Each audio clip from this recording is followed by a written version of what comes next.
novo no Facebook, reconectando, pedindo desculpas a vocês, mas aqui não é culpa nossa, é do Facebook. Então é isso. Houve um pedido, não da, o que a defesa pediu foi o contrário. A defesa pediu que ele não fosse transferido, né? Acho que alguém chegou a comentar que a defesa pediu. Agora, a diferença também, o Newton, tudo bem, ele não pode ficar lá indefinidamente, eu concordo. Lá é uma coisa improvisada para atender Lula. Agora, não pode ser também de supetão, certo? Então, tem que preparar. Olha, é preciso ter uma decisão. Assim, o Lula não pode ficar aqui, é uma decisão. Então, nós vamos preparar qual é o melhor local para o Lula ali. O melhor local é São Paulo, que é perto da família, né? É uma das condições, um dos pré-requisitos, um dos critérios, né, de você manter uma pessoa presa. É o foro, né? Onde é que foi feito aquilo dali? Ele foi preso lá em Curitiba, né?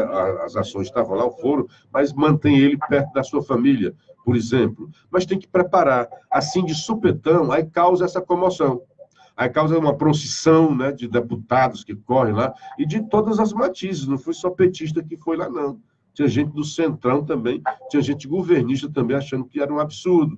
Agora, o outro absurdo é você achar que foi Moro que fez isso daí, né? Há muito tempo que se fala, Moro ao contrário, né? Rapaz, olha, o Moro é culpado até do Lula ter nascido, sabia, Luciano? O Moro é culpado até do Lula ter nascido. Que um dia os pais do Lula terem dormido e geraram o Lula. Olha, eu não aceito certo discurso. Lamentavelmente, eu também não engulo a história de que foi surpresa. Sabe por quê, Luciano? Que a boca de advogados do Lula é caríssima. Ela é atenta e vigilante a tudo que se passa em relação ao paciente que se chama Lula. Então, o pecado de surpresa foi vivo. Porque, na realidade, eles se fazem de surpreendidos para gerar um clamor e a imprensa correr em cima. Lamentavelmente. Por quê? Venha me dizer que a banca de advogados não estava sabendo que a juíza aqui estava para tomar uma decisão dessa. E outra coisa... É claro que não sabia, Nilson, me perdoe, mas é óbvio que não sabia. A mesma banca de advogados, milionária, tentou transferir o Lula para São Paulo, tu lembra? Tu lembra? Tentou transferir o Lula para São Paulo. Aí agora que ele iria para um dos melhores presídios do país. Não, o que é isso que foi que houve? Deixa o passarinho dentro da gaiola. Então, eu dou um ponto final aqui, porque no estado de nervosismo, se trata da gente ver os dois pesos das medidas. Nesse país, quem tem dinheiro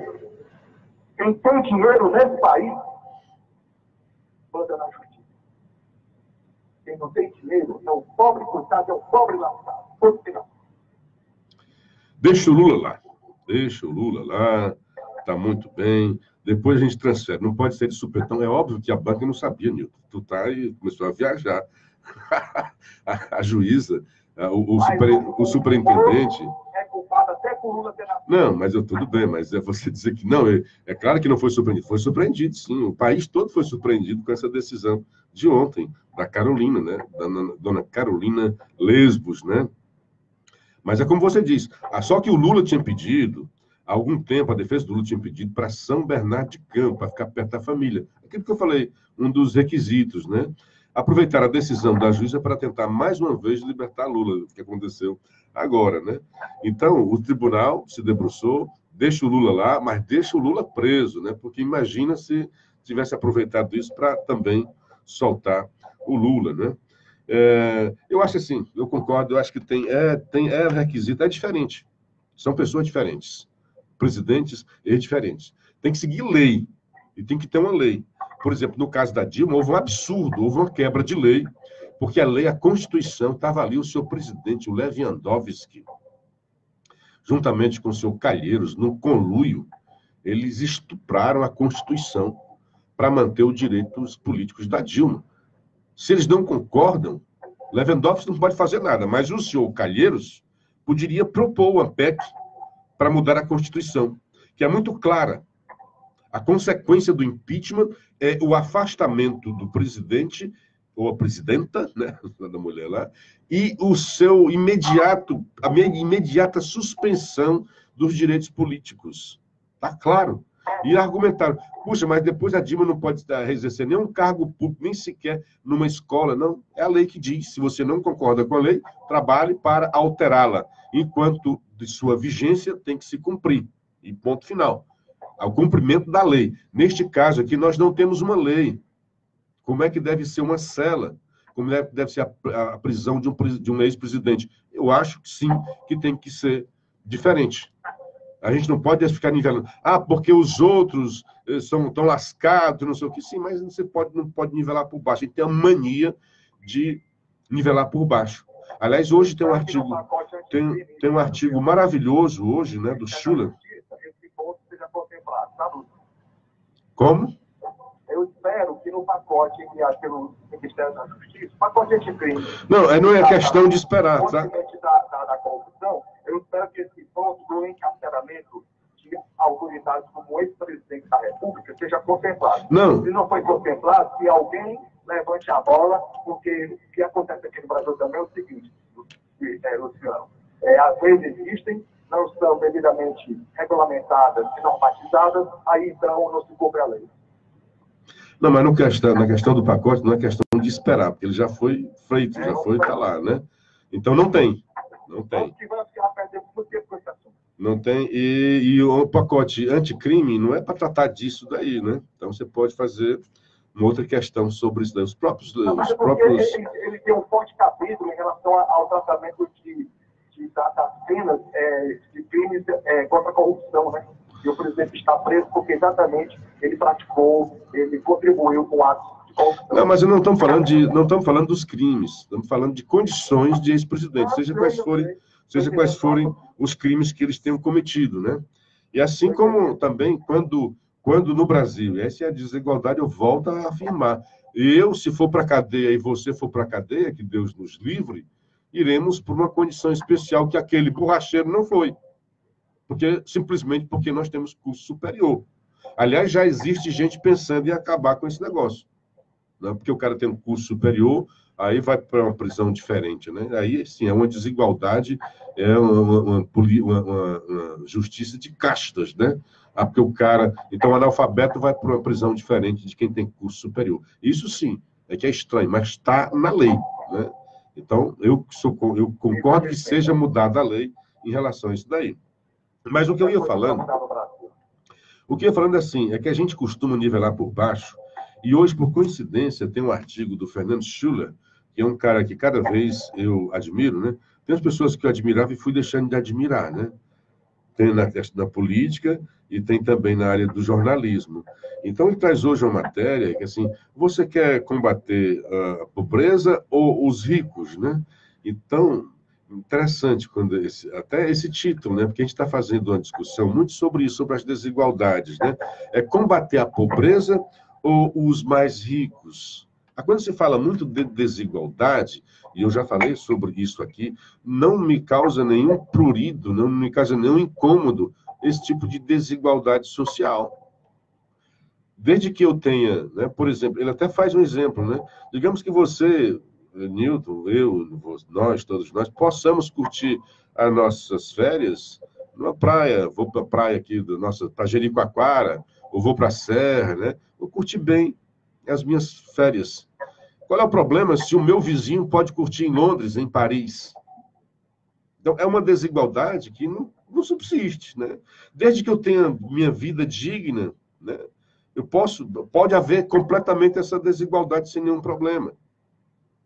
Então, e acontece, ele dá um exemplo assim, se você nasce hoje na Índia, por exemplo, há muita mais desigualdade hoje do que, por exemplo, há 50 anos. Mas se você nascesse há 50 anos na Índia, a probabilidade de você nascer e crescer e se desenvolver numa família pobre era muito maior. Então, desde que eu tenha riqueza, desde que eu ganhe 10 mil, não me importa se você ganha 100 mil. O problema é você ganhar 100 mil e eu ganhar 500 reais. Aí sim. Então você tem que elevar a base, não descer o que está lá em cima, né? Mas há uma concentração enorme. É melhor que não houvesse essa concentração. Mas se, por exemplo, as condições, né? Volto agora para a prisão, né? Se as condições prisionais fossem melhores para quem está lá embaixo, para quem não tem condição, não tem dinheiro, né? Porque você falou, quem tem dinheiro compra a justiça. Quem tem dinheiro está comprando tudo. Não é só a justiça, não. Lamentavelmente, aqui no nosso Brasil, é assim. E é por isso que eu louvo e defendo a Lava Jato, porque sempre foi a tradição e a jurisprudência brasileira a de proteger os poderosos. Nunca, jamais você tinha visto, nunca na história deste país, você tinha visto um ex-presidente condenado na prisão. Nunca antes na história deste país você viu tantos poderosos processados, condenados e presos por corrupção. Não havia corrupção antes? Claro que havia. Não havia, era a sua correspondente condenação, né? Pode falar, Nilton. Hoje você está falador, né? Pode falar. Bom dia para o Carlos Fernandes Henrique, bom dia para todos nós. O Wagner Viana, bom dia, Luciano. Gilmar Mendes blindou Verdivaldo, impedindo que ele seja investigado. O STF, no entanto, arbitrariamente investiga denúncia, condena, censura e transgride a lei a todo momento. Está aqui, ó, o Wagner Viana dando exemplo, viu, Nilton? Aqui sim. Coisas contrárias à lei. 2 exemplos do STF, recentes. O senhor Toffoli, usa aqui a expressão do Wagner Viana, arbitrariamente impediu que a Receita Federal investigasse 133 pessoas. Como é que a Receita... A malha fina, né, que a Receita Federal faz. Então, se há uma coisa que até então era muito democrática no Brasil, era o imposto de renda. Todo mundo tem que declarar imposto de renda, tem que, com aqueles critérios, né? Quem ganha, né? Alguma coisa lá, tem uns que são isentos, né? Mas, em tese, todo mundo, desde que tenha renda, né? Que ofera renda, tem que declarar imposto de renda. Aí a Receita, só para exemplificar esses 2 casos que o Wagner Viana está trazendo. O senhor Toffoli, porque vazou que havia... O senhor Toffoli não, o senhor Alexandre de Moraes, me perdoe. O Alexandre de Moraes aqui é o relator. O Toffoli abriu o inquérito e indicou o Alexandre de Moraes, mais novo ministro do STF, né, mais recente, entrado mais recentemente, como relator deste inquérito. E dentro deste inquérito, o senhor Alexandre de Moraes, com base em um vazamento que vazou que um auditor da Receita Federal ousou investigar os supremos cidadãos Gilmar Mendes e sua mulher e o seu Toffoli. Olha, todos os cidadãos estão submetidos aos mesmos critérios na Receita Federal. Então, ali, qual é a justificativa do senhor Alexandre de Moraes? É assim, primária. Ele disse que havia indícios de irregularidades na investigação. Indícios de que não haveria um critério objetivo. Aquilo é um software. A Receita Federal é um dos órgãos mais bem equipados, né, tecnicamente, tecnologicamente, mais bem aparelhados. É o sistema fiscal do Brasil. Você não foge da Receita. Você foge de tudo, menos da Receita Federal. Ela te pega. Então, eu já caí na malha fina. Eu, pobre coitado, né? Essas coisas, já caí na malha fina, fui lá, me expliquei e tal, etc. E ali, os softwares pegaram não sei quantos CPFs, ali não tem nome, tem CPFs, números, né? De milhares de CPFs, foi filtrando softwares, até chegar a 133 cidadãos que o software encontrou que poderia haver irregularidade. Na hora em que há esta peneira, aí distribuem-se esses números para os auditores. Agora entra a pessoa, o ser humano, para fazer a checagem. Como é que o seu Alexandre de Moraes viu irregularidades, indícios de irregularidades, se só a Receita Federal tem acesso a esses números? De onde tirou para dar essa justificativa primária? Que viu indícios, que disse que não era uma coisa seletiva e não tinha critério? Como é isso? Blindar esses cidadãos, porque estavam envolvidos 2 supremos cidadãos. Então, os ministros do STF não podem ser investigados por possíveis irregularidades. E o cara estava só investigando. Assim como no meu caso, eu fui lá, caí na malha fina, recebi uma notificação da Receita Federal e tive que ir lá e apresentar documentos. Isso é o normal. Então, o auditor verifica e pode ser, olha, tem realmente um problema aqui, envia a notificação, seja para o senhor Luciano Clever, seja para o senhor Gilmar Mendes. Que o senhor Gilmar Mendes vá lá e se explique se houver algum problema. Ah, mas como houve a investigação, e ainda mandou suspender uma coisa arbitrária. De onde é que ele conseguiu tirar essas informações? Que havia indício. Se só a Receita Federal... A Justiça só tem acesso a esses números da Receita Federal quando, por acaso, eles estão num processo. Alguém pede a Receita, olha, esse cara aqui pode estar havendo um crime aí e tal. Então, ele solicita a Receita. São números guardados sob sigilo. Vazou, aí tudo bem. Eu sou contra esse vazamento. Aí você teria que ir atrás e verificar quem vazou, por que vazou e puni-los. Porque o agente público tem um direito, porque o cidadão comum tem um direito à privacidade fiscal, à privacidade de suas correspondências, é constitucional. Então, o vazamento eu sou completamente contrário. Mas o senhor Alexandre de Moraes não tinha dados para julgar indícios de irregularidade na ação daqueles agentes públicos, a não ser assim, do vazamento. Mas e dizer que escolheu Gilmar Mendes, escolheu Toffoli, não, foram CPFs que caíram lá na malha da Receita Federal. E aí suspendeu todos, né? Por causa desses dois, suspendeu, não tem mais investigação sobre esses caras. O outro caso, e assim, é outro absurdo, e eu acho que agiu politicamente, o seu Gilmar Mendes, numa ação, se eu não me engano, da Rede, um partido político, para blindar o Verdivaldo. O Greenwald. Ele é um cidadão, agora, ele é tão jornalista quanto eu, se é, que ele é formado em Direito, ele não é exatamente jornalista, né? Mas exerce a função, então vai lá, né?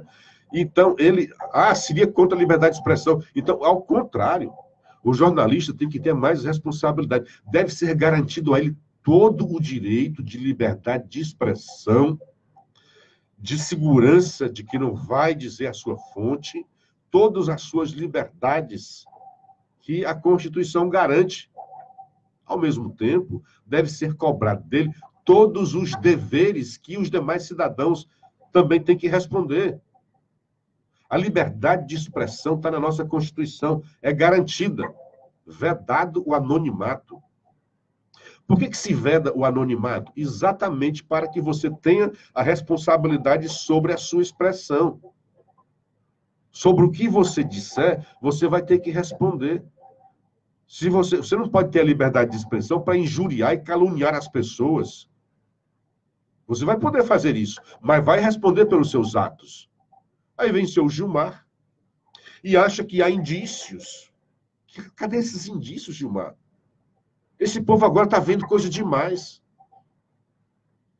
A justiça que tinha os olhos vendados, agora tem olhos de raio-x. O senhor Alexandre de Moraes invadiu, o seu olhar invadiu os computadores da Receita para ver indícios de irregularidade. O senhor Gilmar Mendes, o seu olhar de lince, de raio-x, invadiu as consciências das autoridades brasileiras para achar que havia ali uma intenção de perseguir o jornalista. Onde está isso daí? O COAF já respondeu que não investiga nada. E qual é o problema de o COAF? É também um radar. É também um radar.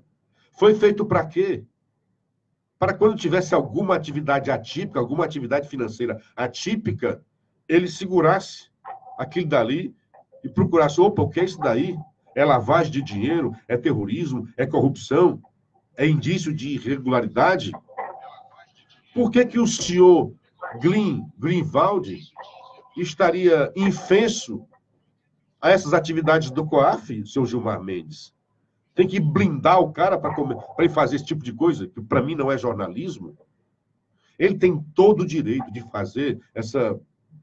Não quero nem adjetivar. Essa coisa que ele está fazendo. Tem todo o direito. O direito de resguardar a sua fonte, que ele disse que é anônima. Dizia que era anônima. Não era. Mentiu. Mentiu desde o início, porque ele dizia, eu não fiz isso porque eu não queria colocar a minha fonte anônima em risco. Como é que é a sua fonte? Como é que você sabe que vai colocar em risco se a fonte é anônima? Como é que antigamente existia? Chegava nas redações, dossiês contra pessoas, contra políticos. Dossiês, chegava lá na sua mão. Veio pelo correio, ou ficou na sua caixa postal, alguém mandava deixar no endereço qualquer. Então, como é que você não sabe quem é? Ali você não sabe. Então, como é que você tem o ânimo de resguardar a fonte se você não sabe que fonte é essa, se a fonte é anônima? Então, ali ele já se entregou. Não havia essa coisa de anônimo. Era mentira dele. E agora se sabe que realmente era mentira. Mas deixa lá, nossa Constituição permite liberdade de expressão, liberdade para exercer a profissão, liberdade para fazer essa canalice que ele está fazendo. Mas ele não pode ficar imune. Ele não tem imunidade. Quem tem imunidade é o parlamentar no exercício da sua função, do seu mandato. Fora do mandato ele não tem. Aqui o Gilmar está blindando o cara. Não, não pode. Pode sim, então é. Se ele cometeu alguma irregularidade, e aqui há suspeitas, há indícios, senhor Gilmar, de dinheiros. Na própria investigação do cara tem bitcoins. Isso não é de agora. Antes da prisão dos rádios já se falava. Já se falava e tem deputado pedindo investigação. Investigação da compra de mandatos, porque há uma suspeita de que o João Willis tinha vendido o mandato. E aí o mandato é exatamente do marido lá do jornalista. Então, há uma teia, há uma rede aí que se interrelaciona, uma rede de suspeitas. E não se deve investigar, deve se deixar de lado. Que justiça é essa? A justiça não é para punir inocentes, como aconteceu com o borracheiro, passou 5 anos presos por um erro horroroso jurídico. Aliás, eu lembro, fazendo aqui uma pausa, né? Um colega jornalista. Ah, tudo errado, como é, as pessoas que investigaram. Ele não se deu o trabalho. E a primeira coisa que eu vi nessa notícia foi exatamente as mulheres que investigavam diziam, não é, esse cara não é. Há uma diferença de mais de 20 centímetros. Esse cara não corresponde. O erro judiciário é ter se baseado no depoimento de uma única, né? Havia várias testemunhas, 8, né? Apenas uma ficou, uma criança de 11 anos, que pode ter sido induzido. Então, nem é para punir inocente, nem é para deixar bandidos culpados fora da lei. Ao largo, não pode ser alcançado pela lei. Que história é essa, senhor Gilmar? O senhor Gilmar gosta de soltar bandido. E agora quer impedir que bandidos sejam presos. Não estou te dizendo que o cara é bandido, não. Mas a atitude do Gilmar, aqui bem lembrado pelo Wagner Viana, são duas coisas, né? Se soma, né, ao que fez também o Moraes, duas coisas que nos deixa preocupados com esse ativismo do STF. Bom dia para o doutor Paulo Roberto Soares, bom dia para o Tatá, Regina Sena. Elas, bom, pelo andar da carruagem, o STF vai terminar criando uma crise institucional do país. Tomara que não, oxalá não. Mas você tem razão. Eufrásio, continua. Bom dia, Luciano. Não, Eufrásio Francisco, bom dia, Luciano. Até que, enfim, a defesa de Lula, ladrão, ganhou uma, graças ao STF, nada confiável. Bem lembrado, mas não é a primeira vez, não. Ele já ganhou outras ações. Não assim, o que quer mesmo é soltar Lula. Bom dia, Auriclécio Macedo, bom dia para todos vocês. E aí, Nilton, tudo em paz com você, amigo? Melhorou aí a situação? O som está melhor? Infelizmente, sobre tudo que você relatou, o que é que nós vemos claramente aí? São despesas dos pedidos, né, meu companheiro? São despesas dos pedidos. É triste, é lamentável que no Brasil as coisas sejam feitas de uma maneira para uns e de outra maneira para a maioria do povo da população. Por isso que eu me referi aqui ao episódio do borracheiro, não tem hipótese alguma, querendo cometer ignorância e lá por baixo. Mas é a gente que tem cheiro de novo, a gente que anda de táxi, e não apenas de carro particular, a gente que conversa com as pessoas humildes, com a empregada doméstica, com aquele que faz uma manutenção no seu apartamento. Então a gente vê a indignação das pessoas em relação às coisas no Brasil se arrastando há décadas, décadas e décadas, e eu já tenho 56 anos, eu dou graças a Deus por muitas coisas já ter mudado no nosso país. Mas, infelizmente, o que nós estamos vendo claramente no nosso país, o que eu não quero definir os ouvintes da área de São Carentes, é que há toda uma luta de bastidores travada Não tem condições de programar uma matéria de 9 minutos. Não tem condições de botar 9 minutos aqui, para que nada mude no Brasil. E eles estão se utilizando exatamente como torpedo, ou como bucho de canhão, ou como bomba H, para atingir as instituições brasileiras, o Supremo. Eu vejo com muita preocupação, no meu olhar, um risco muito grande de nós entrarmos numa crise institucional, porque o Supremo tem exorbitado, ele tem cada vez mais ficado desacreditado, distante daquilo que é o seu papel de origem. Então, eu peço a Deus que nos proteja. Você quer ver uma crise? A família do Brasil nos proteja, porque eu vejo o povo muito indignado, Luciano Kleber. Você quer ver uma crise, viu, cara? Que ouse o STF soltar o Lula para você ver a crise que vai acontecer, né? Para se manter com o salário mínimo, normalmente, um casal de 3, 4, 5 filhos. Isso é um milagre, Luciano Kleber. Alguém no Brasil conseguir manter uma família com um salário mínimo nesse país que não chega a R$1.000. Então, as pessoas têm sede de justiça dentro da lei. Mas o que é que nós vemos? A frustração do povo quando vê que a lei, para uns, é de um jeito, para outros, normalmente a maioria que é aqueles que se encheram de fogo, como foi o casado do borracheiro, as coisas acontecem nos rigores da lei, no preto e no branco, conforme está lá nos códigos civis, penais, etc. Tal. Renato Belaguarda Oliveira, Lula é um presidiário, não tem que ser beneficiado, não. Concordo que tenha... Deixa eu falar o que o rapaz está dizendo aqui, rapaz. Rapaz, hoje está danado, hein, cara? Rapaz, vai tomar um chazinho aí, deixa eu falar aqui, cara. Rapaz, o Supremo está muito poderoso.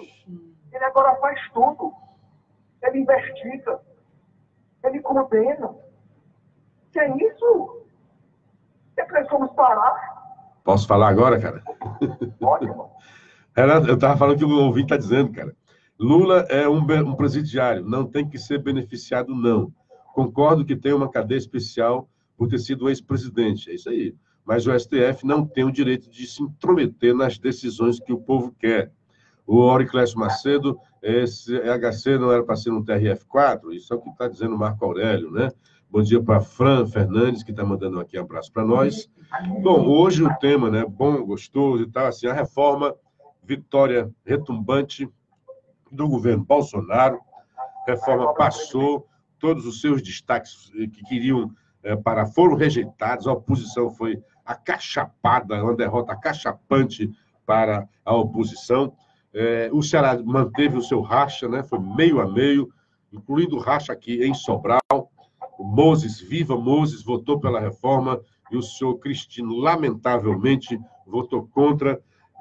O que se esperava de alguns, né? O senhor Capitão Wagner, lamentavelmente, Capitão Wagner e Célio Studart foram os dois que eu mais lamento, né? Porque os demais já era esperado. PT, PDT, esse povo aí não tem muito compromisso com o Brasil. Tem compromisso, eles querem que o governo Bolsonaro não dê certo para que eles voltem, tentem tomar o poder. Lamentavelmente, é isso que eles têm feito, né? Então, a minha querida Tabata manteve-se fiel aos meus pensamentos e infiel ao PDT, graças a Deus. Então, foi uma vitória, acabou, vai agora para o Senado e a gente já vai passar essa fase. Então, falam muito de Bolsonaro, as coisas e tal. O certo é que as coisas estão andando, né? E hoje o Globo traz um editorial interessante, ele diz: o segundo turno da reforma é fato inédito. Nunca mudanças tão profundas na Previdência conseguiram tramitar com algum êxito no Congresso. Bolsonaro não sabe fazer política, Bolsonaro não sabe negociar com o Congresso. Está aqui o Globo, insuspeito Globo, dizendo isso, né? A aprovação em segundo turno pela Câmara do texto base da reforma da Previdência é inédita, pois jamais alterações de alguma profundidade no sistema previdenciário foram aceitas no Congresso. Nas tentativas feitas com alguns graus diferentes de abrangência nos mandatos de Fernando Henrique, de Lula e de Dilma, os dois últimos do PT, Não havia na classe política tanta consciência dos efeitos deletérios de uma grave crise fiscal como a que o país vive de forma mais visível desde 2013, 2014, Dilma Rousseff, né? Nas gestões petistas, acrescentava-se a rejeição ideológica a qualquer corte de gastos irresponsáveis. Aqueles que se diziam, que falavam a favor do povo brasileiro, dos mais pobres, do que tem cheiro de povo. Aliás, você falou aí, Nilton, nós cheiro de povo que anda de táxi, onde é que tu viu o povo andar de táxi, macho? Nós sim. Aliás, assim, você viu que está bem assim, o nosso querido Vicente anda de táxi Fortaleza, né? Você anda de Sinditáxi. Eu amo e ando sempre de Uber, mas não tenho nenhum preconceito. Já ando, às vezes, dependendo daquilo que for melhor para mim. Eu vejo lá, às vezes, nas dinâmicas, o Sinditáxi é melhor. Mas eu vejo que o serviço da Uber é imbatível. O aplicativo da Uber é imbatível. O melhor aplicativo de todos. O Sinditáxi está indo atrás, está correndo e faz bem. Faz bem. O que não faz bem é querer gritar e berrar e bater nas pessoas, né? E outra coisa, eu já usei algumas vezes o Sinditáxi, porque o Sinditáxi, por exemplo, não tem... Bom dia, amigo, seja bem-vindo. O Sinditáxi, por exemplo, não tem dinâmica, certo? Então, às vezes, em momentos de muita procura, tem dinâmica na 99 e na Uber, que são os dois que eu mais uso, né? Tem vários outros aplicativos por aí, eu fui depois reduzindo, né? Então, às vezes, eu faço a comparação e o melhor é o Sinditáxi. O bom é isso, é ter oportunidade para que o cidadão, como o Vicente, dizer, olha, tem várias alternativas, uso uma e outras, e a minha preferência é o táxi Fortaleza. Que um cidadão como o Nilton diga, olha, tem umas e outras e eu prefiro o Sinditáxi. E um cidadão como o Luciano Clever, olha, eu gosto da Uber, eu gosto até da tecnologia e do conceito, né, da uberização da economia. O bom é que o mercado tenha várias alternativas e o consumidor decida. Então, quem fizer melhor, quem apresentar o melhor serviço, um custo-benefício, que vai se dar bem no mercado e que o consumidor escolha. Isso é que deve ser. Aliás, Luciano, é onde a gente vê a livre concorrência de fato, é exatamente nesse aspecto da mobilidade urbana que envolve a categoria dos taxistas e as outras opções de transporte alternativo. Porque a mesma liberdade de concorrência a gente não vê em relação aos preços dos combustíveis do posto de Fortaleza. Todo mundo praticando o mesmo preço parecido, só muda o centavo. Prova de cartelização, né? Isso aí não é outra, né? Aqui no WhatsApp 9616-1470, um bom dia para o Hilton Sobrinho, de Santa Maria do Pará. Grande abraço, amigo. Entrou outro aqui, deixou uma mensagem, mas já apagou, acho que se arrependeu. Era o Messias Frota, né? Grande abraço para você, obrigado pela audiência. Um grande abraço também para a turma que está no grupo de ouvintes que nós temos, né? Quem quiser entrar, de vez em quando tem gente que quer, é um 9616-1470. Manda uma mensagem para nós, a gente vai ter o prazer de incluir você. Então, bom dia para o Walter Lando, Antônio Bezerra, para o Ronald de Souza, o Moacir Pontes, o Neném, e o da Silva, o Henrique Costa. Um grande abraço para todos vocês.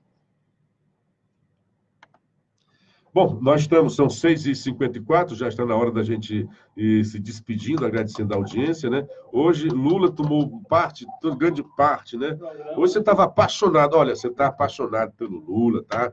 E não vem com essa de dizer que você não tem, que eu e você não tem culpa por duas coisas que ele fez, não. Você é culpado, sim, porque você contribuiu para ele chegar lá. Mas, terminando o programa, eu quero dizer que o Moro mandou a Polícia Federal investigar a ameaça a Bolsonaro. Um estúpido aí que se diz jornalista no YouTube, dizendo que tem que morrer, tem que matar Bolsonaro. Então, esse idiota vai ser agora investigado por ameaça à presidência da República e ver aí também se não tem algum crime de segurança nacional.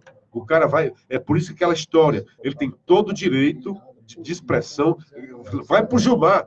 Vai que o Gilmar agora defende esse cara, a liberdade de expressão. Aí um estúpido desse, cheio de ódio e de rancor, e aí vem dizer que quem propaga ódio é o pessoal do Bolsonaro, quem divide é o pessoal do Bolsonaro. Está aqui um exemplo candente. Esse idiota aqui, não vou nem dizer o nome dele, vou dizer Vinícius, não sei das quantas aí e tal, né? Foi lá no YouTube dizer que tinha que matar o Bolsonaro. Ele tem todo o direito de dizer isso daí. A liberdade de expressão é para isso. Por que a Constituição veda o anonimato? Porque um canalha como esse tem que responder pelos seus atos. Tem que ser processado, tem que ser investigado e, se for o caso, condenado e preso. E, se for o caso, enquadrado na Lei de Segurança Nacional. Que história é essa de você usar as redes sociais e defender a morte de quem quer que seja? Quanto mais de um presidente que foi aclamado pela maioria da população? Pague-se por isso daí. É nisso, seu Gilmar Mendes, que tem a liberdade de expressão e não pode ter o anonimato para pagar. Se você errar, se você não tem responsabilidade, se cometer esse tipo de coisa aqui, a pregação do ódio, tem que pagar por esse tipo de crime. Agora, eu que me exaltei, o Nilton. Fui contaminado aí pela sua paixão, viu? Bom dia.